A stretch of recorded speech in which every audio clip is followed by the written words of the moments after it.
Welcome, folks. Tonight begins Hanukkah, the festival of lights, the festival of freedom. Freedom that we could worship as Jews, that we could worship God. The Syrian Greeks didn't mind that we would have a Jewish culture. They didn't mind that we would study the wisdom of Torah. What they minded is that it is lofty, that it is holy, that it is directed to God and not for their own pleasure and self-benefit. So whereas throughout the ages, most that hated Jews wanted to annihilate the Jew, the story of Hanukkah is not about the annihilation of the Jew. It's about the annihilation of everything they stand for. And what do we stand for? That we are not merely humans, but we are divine beings that are in a human condition, in a physical body. And that we strive to become divine beings rather than just merely human beings. Huge difference between the two. And that's what Tanya is all about. How can I be a uplifted, exalted individual that is created in the divine image, a part of God within me, that I reveal that, express that, and that's who I really am. Engaging with the animal soul that has its own agenda, the body that wants just physical pleasure and enjoyment of life, and to bring that also into the realm of the divine. I'm Rabbi Ronnie Fine, coming to you from Chabad Zichron Kadesh in Montreal, Canada. It's a privilege and a pleasure to share with you the Tanya. Today we begin chapter 1. Our journey now begins in the 53 chapters on how we can have self-mastery, on how we can not merely be human beings, but divine beings. Now you might say, well, it's enough for me to be a human. And the truth is, that itself is an achievement, proper humanness. But there's something greater than just being an extension of the, or greater than the animal kingdom. And that is that we're divine-like. And we now begin chapter 1, which in one word is neshamas, souls. That we first establish the idea of soul. But before we can establish the idea of soul and souls, two of them, we have some questions that we need to deal with. So let's begin right into it. The first words are Tanya b'sei perek gimel denida. It's been taught at the end of the 3rd chapter of the Tractate of Nida. Mashbin say, an oath is administered to the person. You should be righteous and not to be evil. And even the entire world tells you that you are righteous in your own estimation, in your own eyes, you should look at yourself as wicked. So that's the first teachings is brought down from a brisa, from the oral Torah, that tells us that before we come into this world, we're administered an oath. The word oath, shavua, majbina, you say, also comes from the word 7, sheva, and also comes from the word lisboya, to be satiated. What's the relationship between an oath being satiated in 7? Completion. 7 is 7 days of the week. Satiated means you're complete, right? You're full.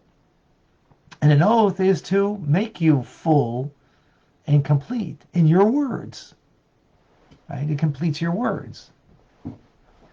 So this is the idea. Before a soul comes down into this world, the soul is given, it's satiated, it's given the oath. In other words, it's given the power, it's been given the empowerment that you should be righteous and not be wicked. Okay. Yet, if the entire world is going to judge you by your actions and tells you you're righteous, regard yourself only as wicked. So, first question is, we need to understand that we have a Mishnah that contradicts this. It said you should not be wicked in your own estimation. We just said the whole world tells you that you're righteous. You should be wicked in your estimation. But in Pirkei Avos it says you shouldn't be that way. And a Mishnah is even as stronger than a Brisa. Furthermore, rationally and logically, it doesn't make sense that you should regard yourself as a wicked person.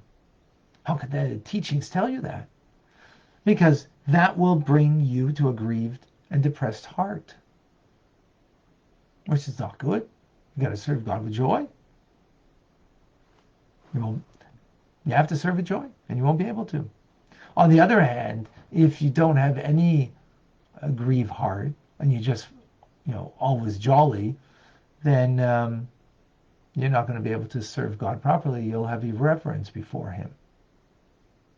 So, somewhere in the middle there, seemingly.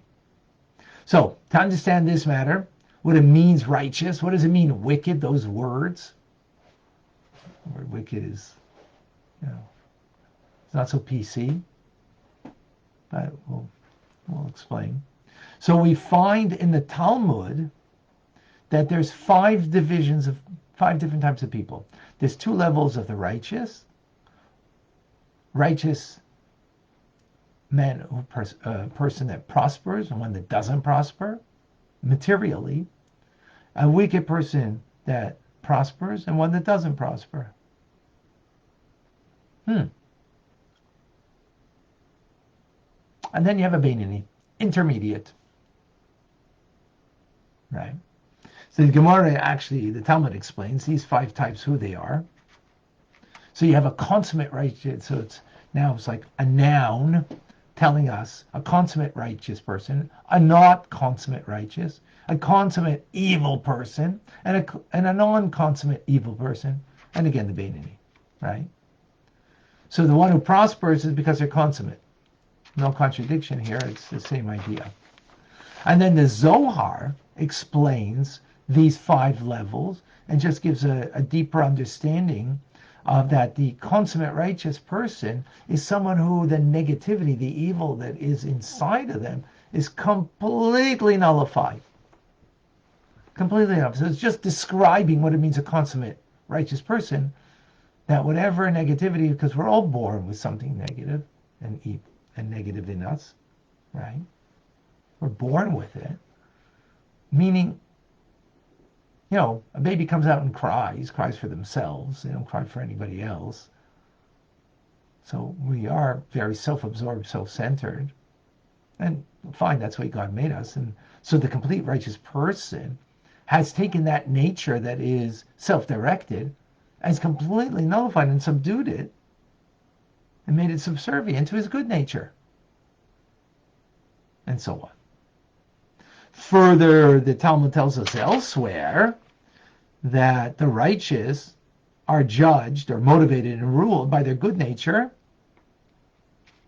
The wicked are judged, meaning they're motivated and ruled by their evil nature. And the intermediate, the Beinoni, who is what we're looking at, because this is the book of the Beinoni, the intermediate, right? The Beinoni is judged by both good and evil nature, because they're the in-betweeners. Then continues the Talmud and says a story about Rabbi, who was the leader of his generation. And he said, I, for example, I'm a Beinoni. I'm this intermediate person. So Abaya, his student, said to him, Master, you make it impossible for any creature to live. Because if you are merely a Beinoni, that means the rest of us are lesser than you. Right? That's what his student is saying to him. And that means we're wicked. And if we're wicked, our sages say the wicked are considered like the living dead. You don't leave much space for us. Right? And furthermore, if you're a Beinoni and you're the leader, you make it impossible for us to live because, hey, it's in the merit of the righteous that the world exists. But then who's righteous? Right? So we need to understand all of this clearly. Because there's no doubt that Rabbi didn't make a mistake about himself to consider himself someone who's, not motivated by two different inclinations, good and bad. Furthermore, we need to understand Job, as the Talmud brings down, he said, Lord of the universe, you have created righteous men and you've created wicked men. God creates righteous people, righteous and wicked people? Isn't that a choice? God decrees maybe who's going to be wise, who's going to be foolish, who's going to be tall, who's going to be short, right? Who's going to be strong, who's weak, at least physically. But we're not predetermined if we're going to be good or bad. That's a fundamental to Judaism, that we have freedom of choice, and therefore we're responsible for our choices. So how can we say over here that you've created righteous and you created wicked? So going back to the idea of the Beinoni, the intermediate person, we need to understand the essential nature, the essence of Beinoni. Right? How could Rabbi make such an error about himself to consider himself a Beinoni, meaning that he's got a mixture of good and bad? He's like in between, means, middle ground. Really? Rabbi, he was so engaged in mitzvahs and study of Torah in particular, that the angel of death couldn't get him. As the Talmud tells us, no dominion over him, until there was a split second that he wasn't engaged in divine connection, and that's when the angel of death got him. It's a famous story in the Talmud. So how could he speak about himself that he has half of his deeds are good and half of his deeds aren't? Now you can't say it was false humility. That, really he's righteous, but he's just saying, I'm half good, half bad. No, can't say that. That's false humility. Furthermore, what is this idea of a Beinoni, in-betweener? How do we understand this? Because if someone has sin, right, until that person repents, they're wicked. So what does it mean Beinoni? Where's Beinoni fit in? And once they have repented, then the Talmud tells us you're considered like a tzaddik gomer, like a complete righteous person. So at what point will you be this Beinoni in-betweener? Either you've got a stained shirt or you got a clean shirt. If you stained it, well, so that means you got sin. So that's wicked. If you've cleansed, meaning you've done tshuva, you've repented, so now you got a white shirt, you're righteous. And we can't make distinctions with, mitzvahs, because even a minor prohibition of the rabbis, the Talmud teaches us that a person who transgresses it is considered wicked. Right? even to forewarn somebody of doing another sin, of doing a sin, that you're obliged to forewarn them. If you're in a position, you're obliged to forewarn them, and you don't. Our sages tell us, well, that's a sin. Even though you did nothing, but you didn't forewarn somebody or help somebody else in their sin. That itself is sinful, even if you didn't do it. Even to waste time, right? Time is the greatest commodity. The greatest thing that God gives us is time. And to waste it is sinful. That's a stain.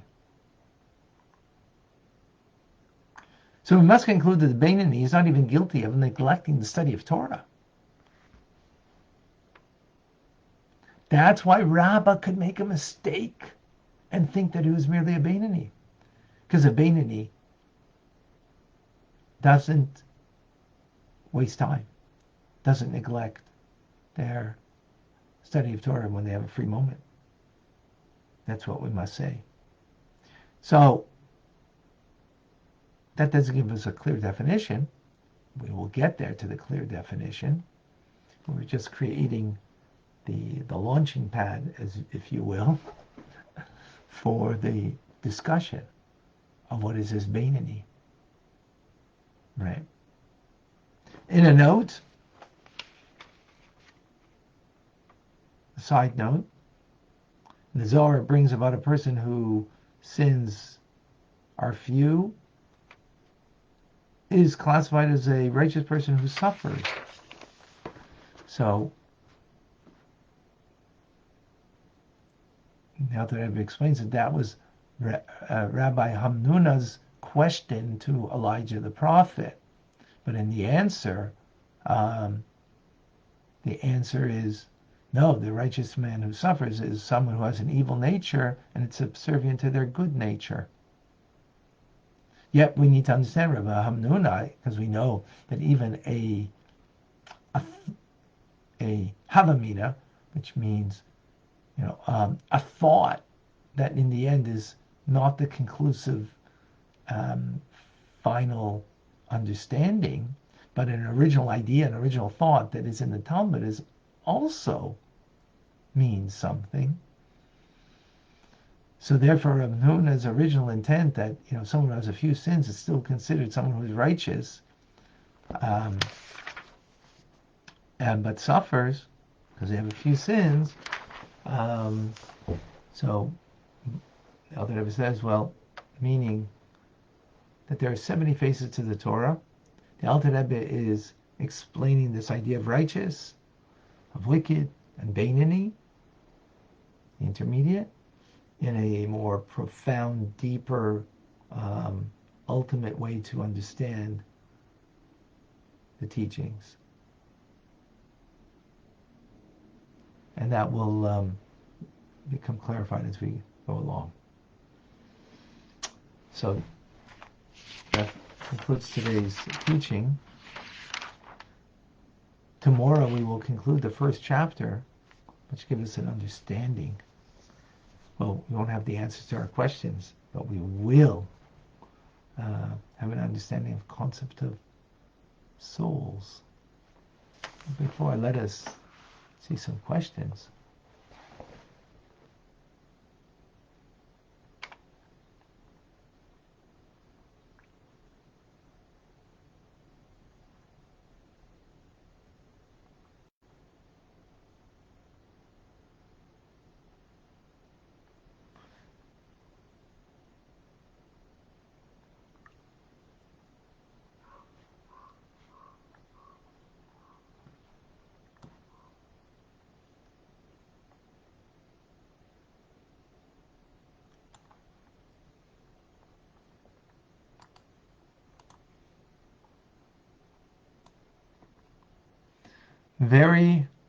It's wonderful that everybody's here at the beginning, chapter 1. And a reminder for anybody that is taking upon themselves to be here daily, please give me your name. If you're Jewish, your mother's name, Jewish name, and your mother's Jewish name. If you're not Jewish, then your name, full name, and your mother's, and your father's rather. Okay. Oh, it's on Instagram. Okay, I see that. The righteous are judged stricter. How is the Beinoni judged? Not as strict as the righteous, but stricter. Yeah, we're going to see that, Davida. Leah, so if I'm about to see a fellow Jew eat treif, for example, am I supposed to stop it or mention something? Otherwise, am I sinning also by not saying anything? Very good question. So it's not so simple. If you know by you saying something you will stop somebody from doing wrong, then we're obliged to do that. We're obliged. But if you know for certain that by you saying something, they will not listen to you and, kind of be, oh yeah, you want to see, and kind of be more in your face or in God's face, if, as it were, then you're obliged not to say anything because you won't help the situation. You're going to worsen it. If you're not certain, then, there's a lot of judgment that we need to go through ourselves to figure out if it'd be the right thing. Yeah, so it's not a blanket statement. Anytime you see someone doing something wrong, that you should approach that person and call them out on it. No, not at all. Also, it has to be someone that you know, not just like, a random person that you really don't have a relationship with. Because they for sure not going to listen to you. Somebody you have a relationship may listen. And in this day and age, we have to be very careful because people are very sensitive. Very sensitive. Everybody's afraid of judgment. Everybody feels, it's my life. I can do whatever I want. 100 years ago, 500 years ago, it was a different sentiment. So, yeah. Thank you, Leah, for asking that question so we can bring clarification. Thank you. Livsha, you think that the Rebbe saw himself as a Beinoni or a Tzaddik? Good question.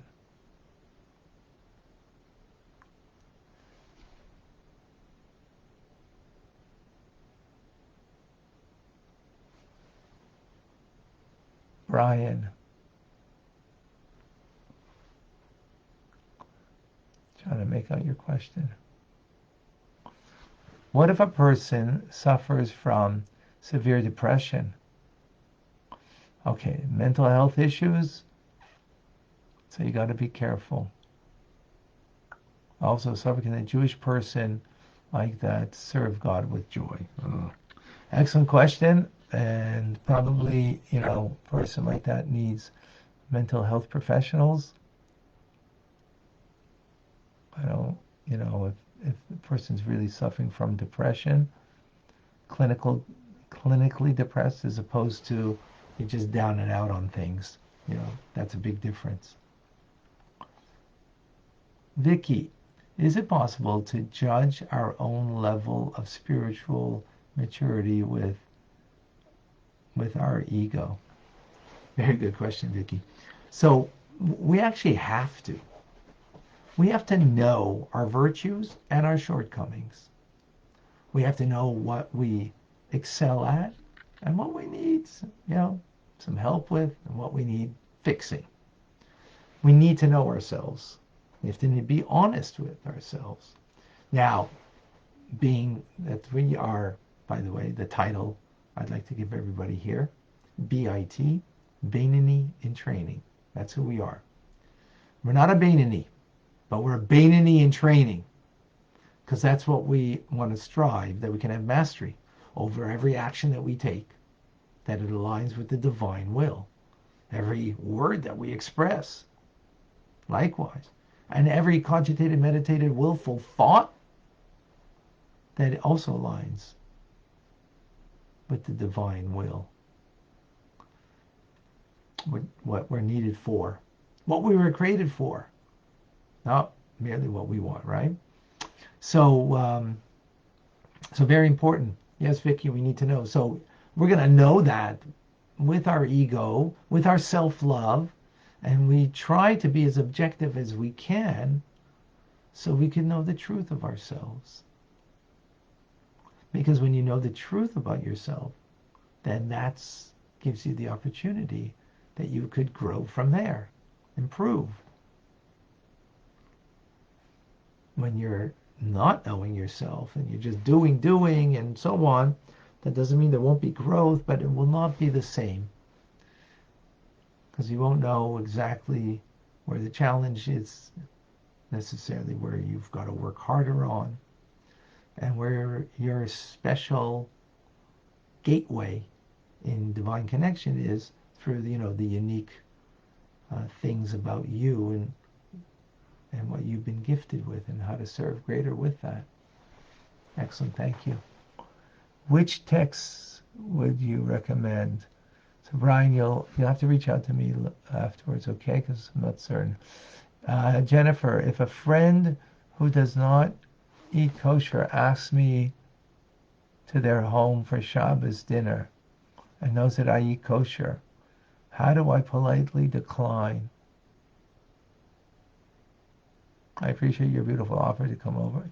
Yeah, so say, yeah.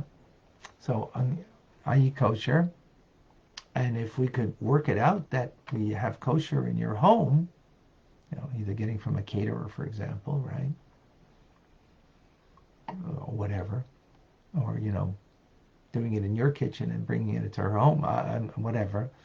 I think, just to be straightforward about it, that you keep kosher, and can we work it out with me not losing in any way in that which is very important to me,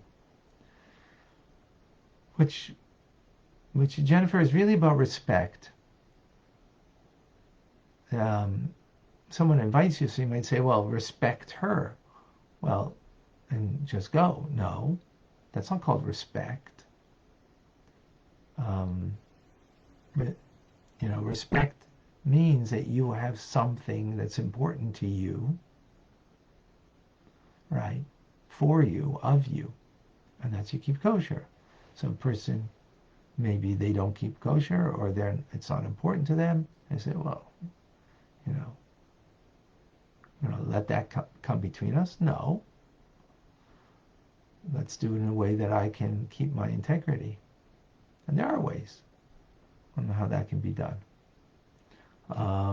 But the idea is that the other person should respect that this is important to you, even if it's not important to her or him. That's really important.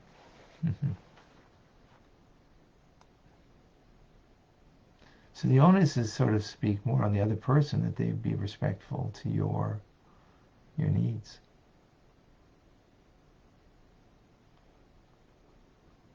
June. Caleb, because he was wholehearted and he had a different spirit. Is this an example? Are you talking about Caleb that by the sin of the golden calf? And Caleb, by the sin of the golden calf, he told the people, you're sinning with idolatry. And guess what? He got killed. They weren't ready to listen. Right? So therefore we got to be careful. I don't know if that's what you mean, June, but yes, if so, that's a good example of where we have to be careful on the rebuke that we give. That it may not be if someone's ready for it. Sometimes maybe you have to do it in any case, whatever.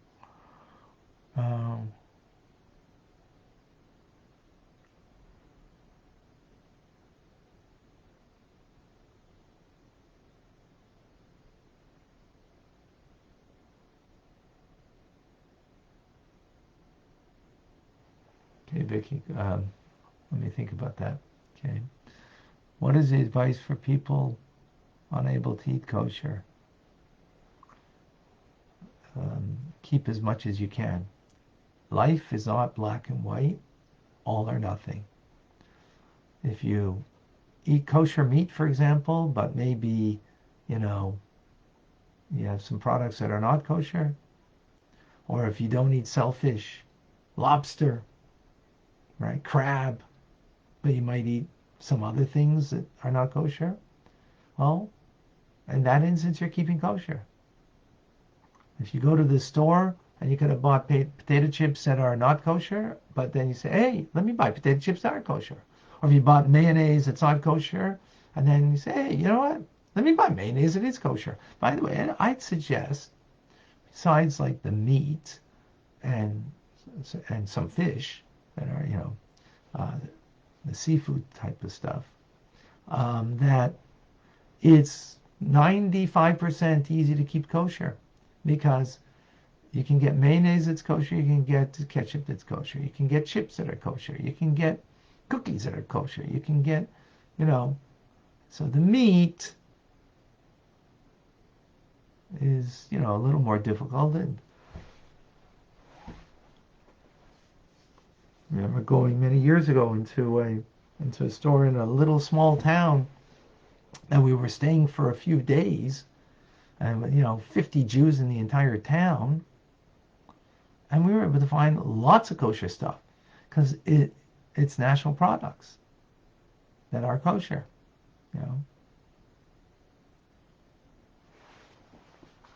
Okay, amazing, great.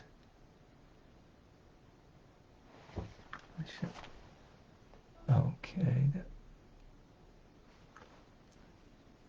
Are we allowed to judge other Jew or non-Jew as well? Are we allowed to judge?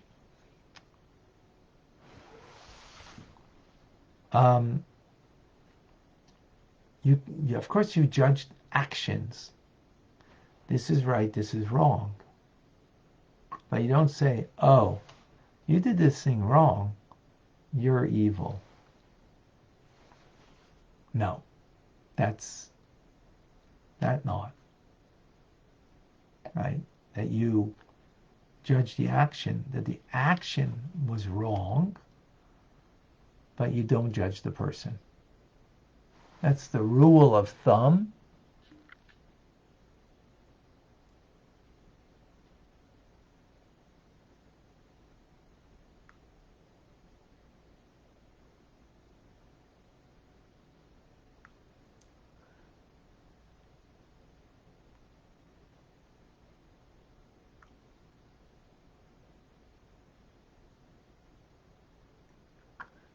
A reminder, 2 question marks before you ask a question, so I can easily see that it's a question. Otherwise, I skip over it sometimes. And if you put it in color, it's even better, by the way.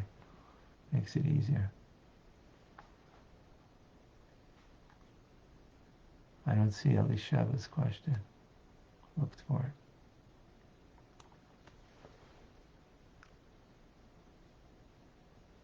Try it. Oh, Elishaba, got it. Yes, I got it. Okay, perfect. All right, folks. We're chapter 1. We're on a roll. Again, I've got from the Vida many people that have given their names in, because I'm going to give it in for a bracha, for a blessing at the Ohel of the Rabbi. So if you're going to be joining us for the journey, please give your, again, Jewish name and your mother's Jewish name. And if you're not Jewish, then your name and your father's name for a blessing for the journey that we're beginning once again. I'm Rabbi Ronnie Fine, coming to you from Chabad Zurich and Kadesh in Montreal, Canada. It's a privilege and a pleasure to share with you the Tanya. Have an amazing day. And Hanukkah tonight. Light that first light and light up the world. God bless. If you don't have a menorah, then we got to get you one. Chabad.org. I'm sure you'll find a place where close to you where you can get. Thank you.